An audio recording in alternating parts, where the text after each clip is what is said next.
Good Shabbos from Mali Ephraim in the Jordan Valley. I want to share a teaching today from the kedushas levi on this week's parsha, bechukotai.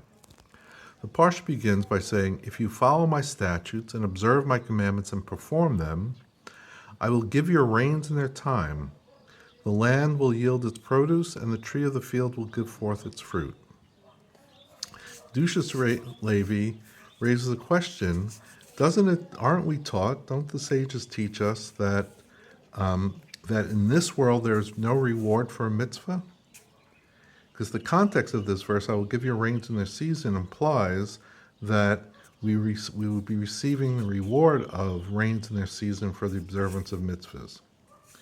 So the kedushas levi answers that the answer is based on what is stated in Pirkei Avot in chapter 4.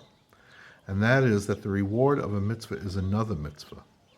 This means since there can be no true reward for the observance of a mitzvah in this world, its only recompense can be the opportunity to perform yet another mitzvah. That mitzvah brings another in its train. This then is the underlying meaning of the promise, "I will give your rains in their time."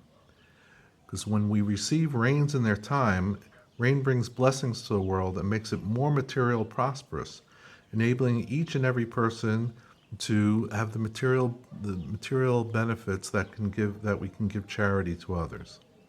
So the verse thus expresses the important principle that the reward for a mitzvah is another mitzvah, as one mitzvah brings another mitzvah in its train.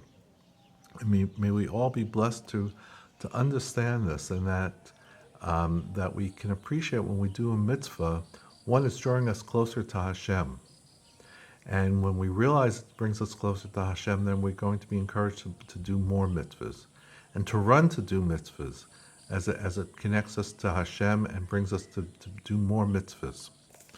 I also want to share a story from the kedushas levi. And the story, it's called "Your Kindness Are Prayers." A poor wagon driver came to Rabbi Levi Yitzchak with Berditchev with a question. He was careful to recite the morning and evening prayers regularly, but he prayed alone since he was unable to recite these prayers with a minyan in a synagogue because of his work hours. From early morning until sunset, he would travel with his horse and wagon from village to village, and therefore could not join a minyan in the mornings and evenings as required. So he was asking the rabbi if he should quit his job and find different work in order to be able to pray at a minyan on a regular basis. Rabbi Levi Yitzchak replied with a question.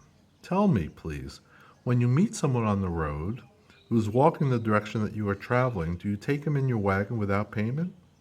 "Certainly," answered the wagon driver. "Can a Jew do otherwise?" "If so," concluded Rabbi Levi Yitzchak, "you do not have to change jobs, since what you do is precious in the eyes of the Blessed Holy One, as much as praying in a minyan." So this is another story that teaches us the importance of doing mitzvahs, and that how precious our mitzvahs are in the eyes of the Blessed Holy One. So may we be blessed to see all the opportunities for mitzvahs, to run to them, and to draw closer to Hashem. Good Shabbos.